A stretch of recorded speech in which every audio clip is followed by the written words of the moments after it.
Where are we going today? We're going to DisneySea, yay!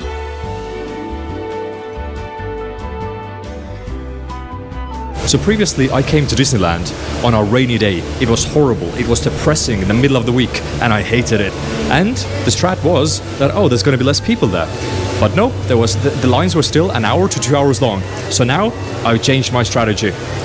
Very sunny day, 40 degrees outside, and coming to DisneySea. Let's see if the lines are shorter here. It's a Thursday night, so still weekday. And also, since it's past 5 p.m, we're gonna get night tickets. What the fuck? Which means it's 4,000 yen cheaper than coming during the day and getting the day tickets. The only downside, we'll have less time to have fun, aka stand in lines. Okay, turns out that the nightly tickets actually very limited supply. So I have to buy the full day tickets, which, goddamn, it's gonna be 20,000 yen. So you buy the tickets online, but online it didn't say that there's a limited supply. It says circles if there's full supply, triangles if limited supply, and it was just full circles all the way. Oh my, I don't have enough money in my bank account.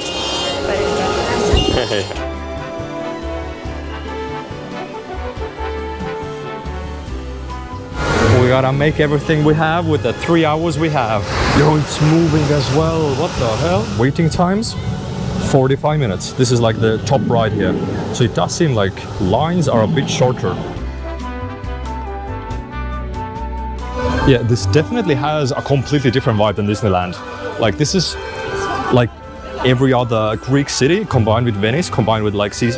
Yeah, I guess DisneySea makes sense. Just look around, there's the boats there.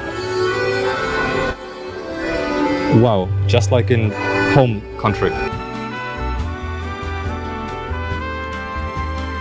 Ride number 1. First of all, the queue system is done very well. It's like really interesting. Afterwards, you go into an elevator, so it simulates you going down into the Earth's center, very deep down.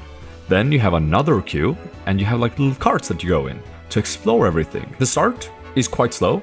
You just see little mushrooms growing in the walls, or, you know, a bit more scarier places with like potentially spiders, I don't know. And then you reach the center of the Earth with the dragon. I'm not sure what that is, but it's a huge animatronic and it looks really cool. And then you jump out of the center of the Earth. Journey to the center of the Earth review. I would say 5 out of 10. It was a very slow start. It's mostly very kid-friendly, just horrible monsters, you know, just light shows. And then there's one insanely cool part in the middle where you like jump out of the volcano in the air, and it's very fast and very fun. But it's just one good part. And waiting an hour in line, definitely not worth it. Thankfully, we got the cash, we got the fans. So for us, it was only a 10-minute wait. She said 6 out of 10. It would have been 10 out of 10 if the place didn't introduce new monsters who she didn't know they existed in the world. She's a scaredy cat. Ride number 2. 20,000 Leagues Under the Sea. It's the sea. We're going under the sea.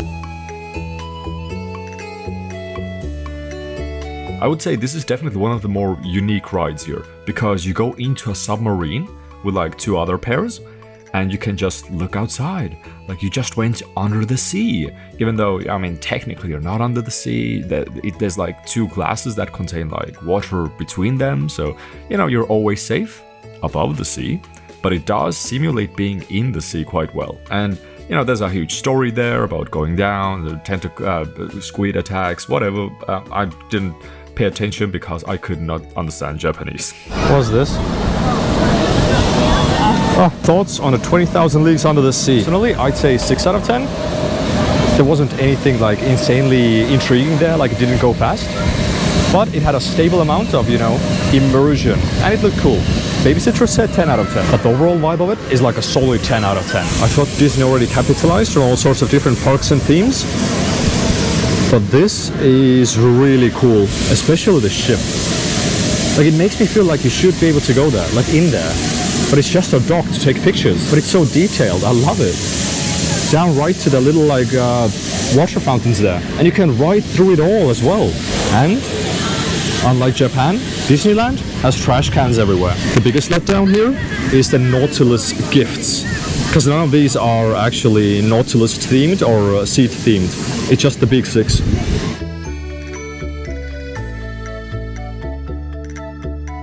Ride number 3, Flounder's Adventure. They have a map with a day and night cycle. It turned to night. That's crazy.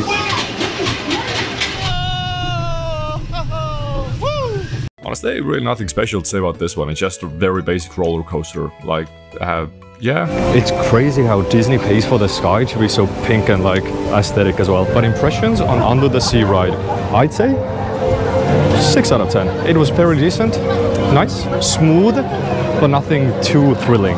Babysitter said 5 out of 10.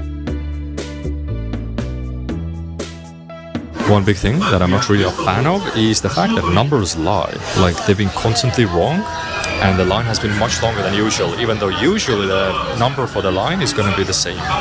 So this was 25 minutes waiting time. It's been 35 minutes. It's going to take like 40 to 45 actually, which is really disappointing, because everything else has been really good about this park. Alright, here we go, Raging Spirits! Hooray!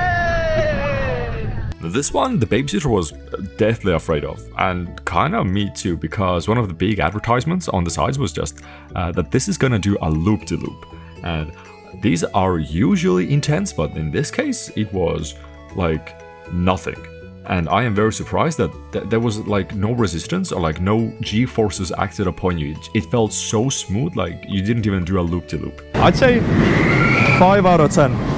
Like, it had a loop-to-loop, and I was like ready for excitement, but it was the softest loop-to-loop in my life. Everything else was just like a normal ride. Mis sinu reitinga? 10/10, kui sa oled tuist nagu mina. 10 out of 10. And then this place here, it's not just yellow, it's also warm somehow. So you go through a warm cloud of cloud. Bro. Here we go. Whoa. Vibe is immaculate. Too bad the camera is so shit that it's like so dark. Like, it's not actually this dark. The GoPro just sucks at low light, like any other action camera. Don't recommend me any action cameras, none are better. This is like this is peak. Even if you hate it, this is the peak you'll get. 11,000 steps done. Oh my god, is that the red light district? Just kidding.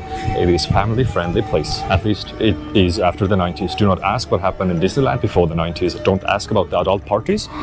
That's not a thing.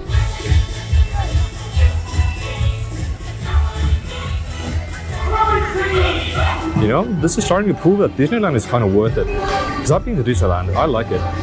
But I thought I couldn't get anything new from there anymore.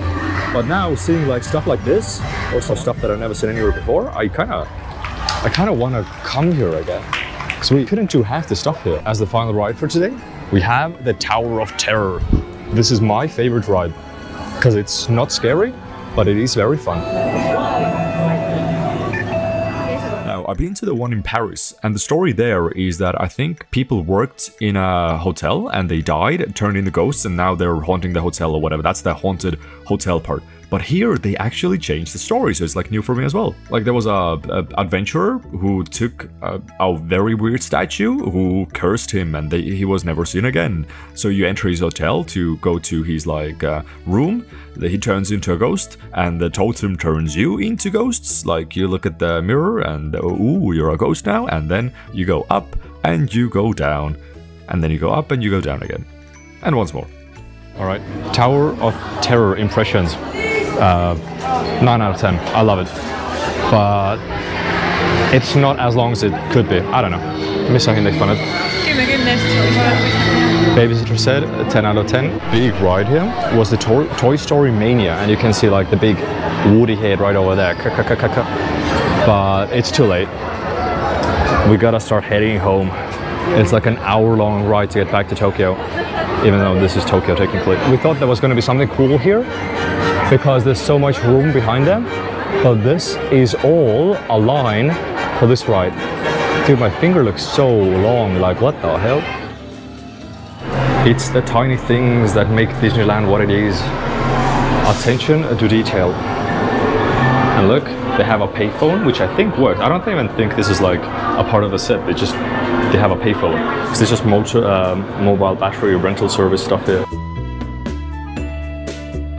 So Disneyland, quite good. DisneySea, above the rest. I didn't expect it to be this good because it is, I feel like, more geared towards adults versus Disneyland. There was like one ride per area that was just fantastic. So overall, in terms of theme parks as an adult, I'd say it was a 7 out of 10. I quite enjoyed it. Disneyland itself, I don't know what I gave it. I'd give it now like a 6 out of 10. My opinions change over time, as they should. Maybe, I don't know. Miss Abanex. The babysitter gave it a 10 out of 10. Ooh, spooky. She was scared at all time. She was like constantly scared there. All right, see you tomorrow. Bye bye.